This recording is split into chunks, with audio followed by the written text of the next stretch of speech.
ভাই প্রশ্ন করেছেন, কুরবানির পশুর গোস্ত ৩ ভাগ করা কি জরুরি? মান্যত করা কুরবানির গোস্ত যে মান্যত করেছে সে খেতে পারবে কিনা? কুরবানি দেওয়ার জন্য পশু ক্রয় করে দেওয়া ভালো নাকি বাড়িতে পুষে কুরবানি দেওয়া ভালো?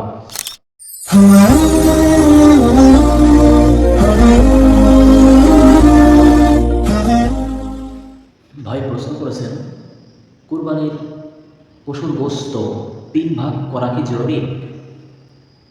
হ্যাঁ ভাই, কুরবানির পশুর গোস্ত ৩টা ভাগ করতে হয়।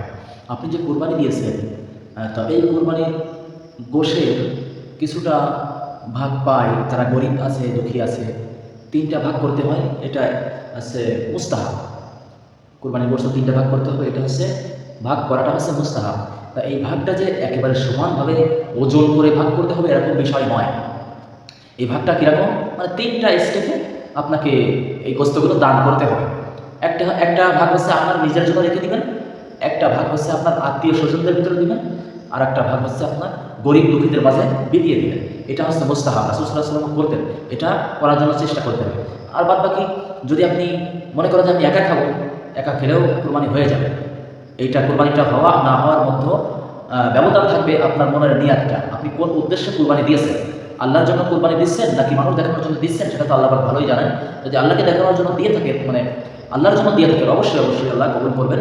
তো কুরবানির গোস্ত আপনি যদি নিজেও খেয়ে ফেলেন তাও কুরবানি হয়ে যাবে। এবং মুস্তাহাব হচ্ছে রাসূল সাল্লাল্লাহু আলাইহি ওয়াসাল্লাম করতেন যে ৩টা ভাগে দান করা গোস্তটা। তারপর প্রশ্ন করেছেন যে মান্যত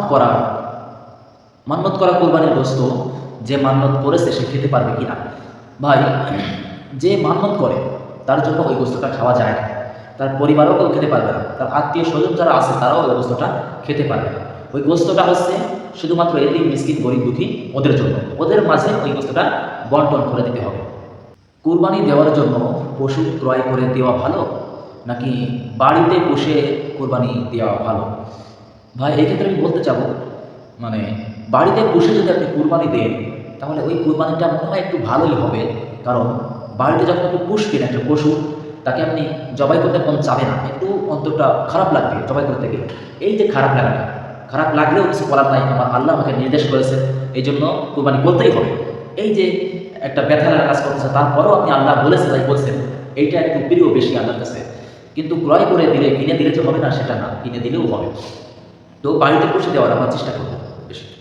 পশু কুরবানি করার পর, জবাই করার পর পশুর প্রাণ চলে যাবার আগেই দেখা যায় কসাইরা চামড়া রক কেটে দেয়, চামড়া ছুঁড়ে ফেলে। এই কাজটা কতটুকু শরীয়ত সম্মত? ভাই, এটা খুবই একটা কষ্টদায়ক, ব্যথিত একটা কথা যে পশুর জীবন যে পারে না, সাথে সাথে কসাই যাদেরকে ভাড়া করে নিয়ে আসে তারা সাথে সাথে ওই পশুকে ছুলতে শুরু করে, রক কেটে দেয়, কিন্তু এখনো পশুর জীবনটাই বের হয়। তো এটা ইসলাম নিষেধ করেছে যে পশুর প্রতি যেন অমানবিক আচরণ না করা হয়, যেন মানবিক আচরণ করা হয়। তো এই ক্ষেত্রে আমরা খেয়াল করবো, যতক্ষণ পর্যন্ত পশুর প্রাণটা না যায় ততক্ষণ পর্যন্ত যেন আমরা চামড়া ছোলা কিংবা রক কাটা এই কাজগুলো যেন না করি। তারপর দেখা যায় যে জবেহ করার সময় চূড়ায় ধার থাকে না, জম্মের পোচাইতে হয়।